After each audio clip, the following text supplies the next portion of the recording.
November 14th, 1942, 8 a.m., Noumea Harbor, New Caledonia. The air is thick with the smell of bunker oil and tropical rot. Floating in the harbor is a ship that looks less like a weapon of war and more like a floating junkyard. Her decks are scorched. Her elevators are jammed. Her hull is warped from the concussion of Japanese bombs. This is the USS Enterprise, and on this sweltering morning, she is the only operational aircraft carrier the United States has left in the entire Pacific Ocean. A hand-painted sign hangs from the flight deck railing, scrawled by a tired sailor in white paint. It reads simply, "Enterprise versus Japan." It is a joke, but nobody is laughing. To the Admirals of the Imperial Japanese Navy, sipping tea in the wardroom of the super battleship Yamato, the war is effectively won. They have done the math. In the last 6 months, they have systematically butchered the American carrier fleet. The Lexington is at the bottom of the Coral Sea. The Yorktown is gone. The Wasp is a twisted wreck. The Hornet is resting in the crushing depths near Santa Cruz. The Japanese High Command believes in the decisive battle doctrine. They believe war is a chess match where pieces are removed one by one. They have removed the American queens. By their logic, it will take the United States 5 years to rebuild this fleet. By then, the rising sun will fly over Australia. They mock the American capability. They read intelligence reports describing strikes in American coal mines and steel shortages. They tell themselves the Americans are soft, pampered tradesmen who cannot endure the grind of total war. But 4,000 miles away, in the dry docks of Newport News, Virginia, the laws of logic are being rewritten by the laws of mass production. The Japanese build ships like artisans building a violin. Each one is unique, handcrafted, and perfect. It takes them years. The Americans, they are about to build aircraft carriers the way Ford builds Model TS. Inside the sprawling shipyards, the night shift never goes home. Arc welders turn the night sky purple. Cranes groan under the weight of prefabricated steel sections weighing 60 tons. They are building a new class of ship, the Essex-Class. She is longer, faster, and deadlier than anything that came before. She carries 100 planes. She has 5-inch guns that are radar-directed. And the most terrifying thing about her isn't her specifications. It is her family tree. The Navy isn't building one of them. They aren't building 2. They have placed orders for 32 of them. And to add a psychological dagger to the physical threat, the Navy makes a decision that is pure, spiteful genius. As the new hulls slide into the water, they don't give them new names. They name them after the ghosts. They christen a new Yorktown, a new Hornet, a new Wasp, a new Lexington. The Japanese believe they have killed these ships. They have celebrated their sinking. They have given out medals for their destruction. But in the summer of 1943, the Pacific Ocean begins to fill with strange silhouettes. The Japanese picket boats spot them on the horizon. Massive, flat-topped leviathans moving at 33 knots. Reports start trickling back to Tokyo. Confused reports. Terrified reports. "We sank the Yorktown," a Japanese intelligence officer might mutter, staring at a grainy reconnaissance photo. "I saw it burn. I saw it sink. Why is it off the coast of the Gilbert Islands?" The Japanese admirals dismiss it. It must be a mistake. It must be propaganda. They cling to their belief that the American industrial machine is a paper tiger. They refuse to accept that the enemy has figured out how to clone a capital ship, but the denial is about to collide with reality. The calendar turns to 1944. The Americans are no longer holding the line with a single battered ship. They are gathering at a place called Ulithi Atoll, and they are preparing to unleash a fleet so large that it will actually darken the horizon. The Japanese are waiting for a fair fight. They are waiting for a duel. What they are about to get is an industrial avalanche. June 19th, 1944, 10 a.m. The Combat Information Center, CIC, USS Lexington. The room is dark, illuminated only by the eerie green phosphorescence of radar scopes and the red glow of battle lanterns. The air conditioning hums, a low-frequency drone that tries to fight the smell of cigarette smoke and nervous sweat. This is the brain of the new Essex-Class carrier. On the bridge, the captain steers the ship. But down here, in the dark, the war is actually being fought. Young men in t-shirts push markers across a plexiglass board, tracking blips that are 100 miles away. To the Japanese, this room is science fiction. Their carriers rely on lookouts with binoculars, men staring into the sun, hoping to spot a speck of lint on the horizon. The Essex-Class doesn't need eyes. It sees with radio waves. On the board, a massive cluster of contacts appears. Raid 1, bearing 260, range 150 miles. Angels 20, Admiral Jisaburo Ozawa, commanding the Japanese mobile fleet, has launched everything he has. He believes he has the advantage. His planes have longer range. He can hit the Americans before they can hit him. He envisions a glorious replay of Pearl Harbor, but he doesn't know about the room in the dark.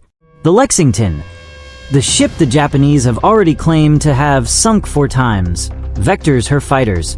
She isn't launching the flimsy Wildcats of 1942. She is launching the F-6F Hellcat, a plane built specifically to kill the Zero. What happens next isn't a battle. It is an execution. High above the fleet, the Japanese pilots look down. They expect to see a few scattered carriers. Instead, they see the ocean paved with American steel.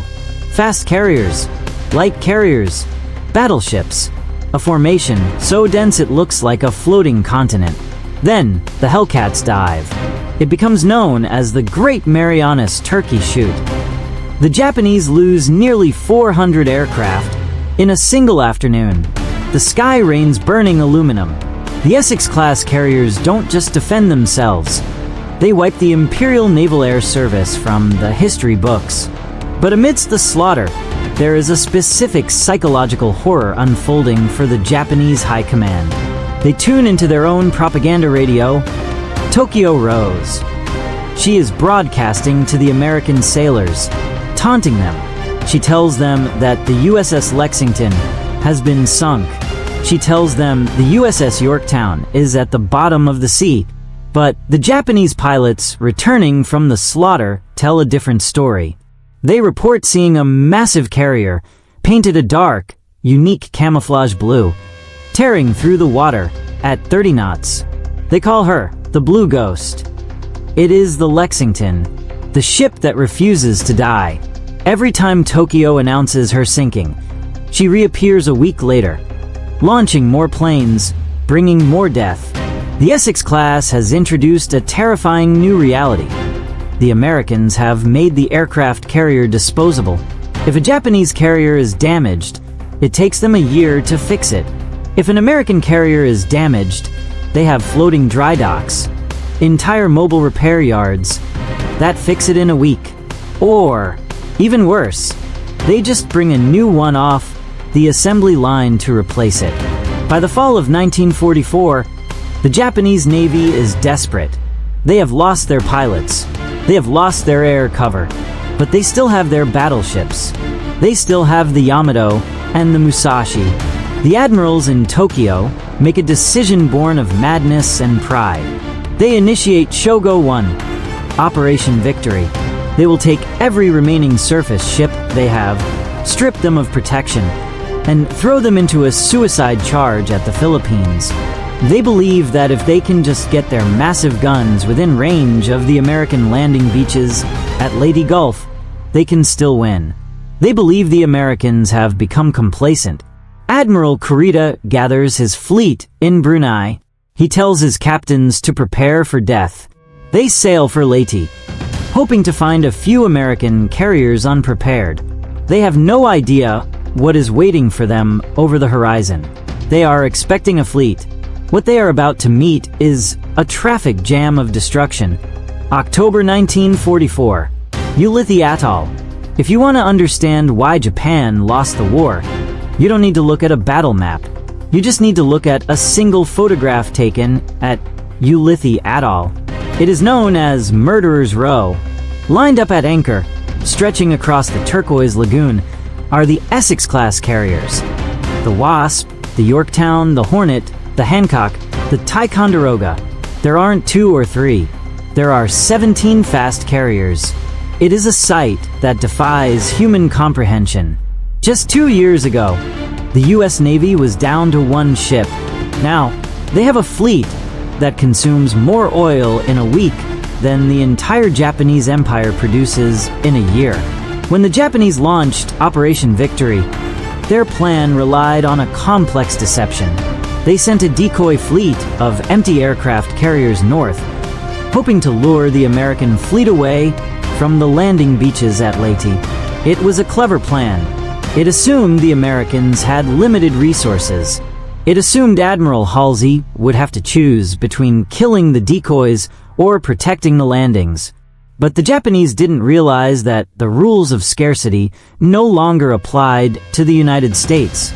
October 24th, 1944. The Sibuyan Sea. Admiral Kurita is steaming toward Leyte with the pride of the Imperial Navy, the super battleships Yamato and Musashi. These ships are monsters. They have armor 18 inches thick. They are designed to shrug off torpedoes like mosquito bites. Kurita scans the sky. He expects to see a few scout planes, maybe a squadron of wildcats. Instead, the radar screen turns solid white. The Essex carriers have emptied their decks. They launch wave after wave of SB-2C Helldivers and TBF Avengers. The sky literally darkens. It looks like a plague of locusts descending on a cornfield. The target is the Musashi. In the Japanese naval philosophy, the Musashi is unsinkable. She is the avatar of the nation's spirit. But spirit cannot stop 1,000 pounds of high explosives dropped from a vertical dive. The American pilots queue up like they are waiting in line at a grocery store. There is no finesse. There is no dogfighting. It is purely industrial demolition. The Musashi takes a bomb, then a torpedo, then 3 more. On the bridge of the Yamato, Kurita watches in horror. He sees his sister ship engulfed in geysers of water. He waits for the attacks to stop, for the Americans to run out of planes, for them to return to their carriers to rearm. But they don't stop. As one wave leaves, another arrives. The Essex-Class Carriers are operating like a conveyor belt, cycling aircraft with a mechanical rhythm that is terrifying to behold. The Musashi takes 19 torpedoes and 17 bomb hits. Think about that. A single torpedo usually sinks a ship. The Musashi absorbs 19. She is a beast, refusing to die, but she is being bludgeoned into submission by sheer weight of numbers. Finally, the great ship rolls over. She capsizes, taking 1,000 men down with her. Kurita is stunned. He realizes that his battleships, the most expensive, powerful weapons Japan ever built, are obsolete. They are dinosaurs looking up at the meteor. But the true shock comes later. The Japanese successfully lure Admiral Halsey's main fleet north. The decoy works. The Japanese Northern Force radios Tokyo. We have lured the main American strength away. They celebrate. They think they have left the landing beaches undefended. But then, reports come in from the south. Another American fleet is there. And another. And another. The Japanese realize, with a sinking feeling, that the Americans didn't have to choose. They had enough ships to chase the decoys, and enough ships to destroy the main force, and enough ships to protect the landings.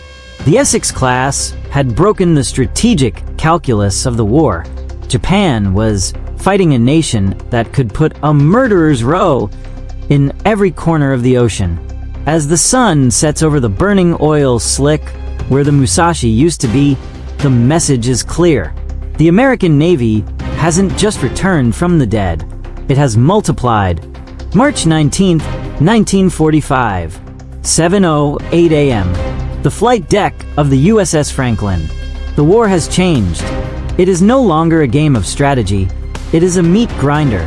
The Japanese High Command, realizing they cannot match the American industrial machine, has stopped trying to sink the Essex carriers with bombs.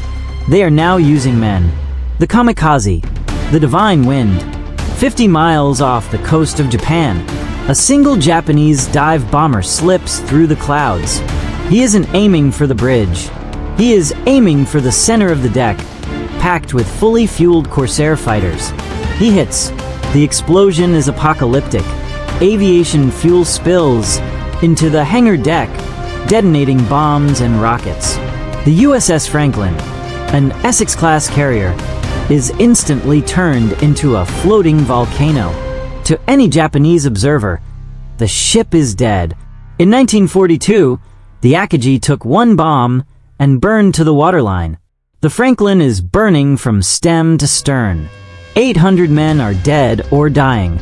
The heat is so intense it melts the steel of the gun tubs. But this is where the final, crushing realization hits the Japanese military. The ship doesn't sink. The crew of the Franklin doesn't abandon ship. They fight the fire. They push burning planes into the sea. They wash the decks with their own blood and foam. And they save her. The Essex-Class was built to take a beating that would kill any other ship in history. They are honeycombed with watertight compartments. Their crews are trained in damage control techniques that border on wizardry. Throughout 1944 and 1945, the Japanese scream their victories over the radio. They claim to have sunk the Intrepid, the Bunker Hill, the Enterprise, and the Franklin. And every single time, the sunk ship limps back to Ulithi or Pearl Harbor, gets patched up by an army of welders, and returns to the line a month later. It breaks the spirit of the Japanese pilots. Imagine the psychological toll. You volunteer to die. You fly your plane into a wall of steel. You see the enemy ship burn. You die believing you have struck a blow for the Emperor. And 2 weeks later, that same ship is launching airstrikes on your hometown. The Essex carriers become the steel phoenixes of the Pacific. They are unkillable. By the spring of 1945, the waters around Okinawa are choked with them. The horizon is a solid line of American gray. The Japanese throw everything they have. Battleship suicide runs, thousands of kamikazes, human torpedoes. But the line holds. The decadent Americans, the soft tradesmen, have built a wall of iron that nothing on earth can break. Admiral Yamamoto's nightmare has come true. The sleeping giant didn't just wake up. It built a hammer so big that it smashed the world. September 2nd, 1945. Tokyo Bay. The water is calm. The guns are silent. Hundreds of American warships lie at anchor, their flags snapping in the breeze. In the center sits the battleship USS Missouri. On her deck, a frail Japanese delegation in top hats and tails signs the instrument of surrender. General Douglas MacArthur watches them with a stone face. But if the Japanese delegates look past the general out toward the mouth of the bay, they see the real reason they are signing that paper. They see the carriers, dozens of them, the Essex-Class, the ships they mocked, the ships they claimed to have sunk. In the end, the United States built 24 Essex-Class carriers. And here is the statistic that defines the Pacific War. Not a single one was lost to enemy action. They took torpedoes. They took bombs. They took kamikazes. They burned, they listed, and they bled. But they never went down. The Japanese admirals believed that war was a matter of spirit. They believed a warrior's soul could overcome steel. They were wrong. The Essex-Class proved that in the modern age, spirit is fragile, but logistics are eternal. The ships that the Japanese mocked became the backbone of the American century. They would go on to fight in Korea, in Vietnam, and in the Cold War. They would pick up astronauts from the ocean. They would project power for 50 years. But their greatest legacy was written in the waters of Leyte Gulf. It was the moment the old world realized that the new world could not just outfight them. It could outbuild them, outlast them, and overwhelm them with a tide of gray steel that had no end.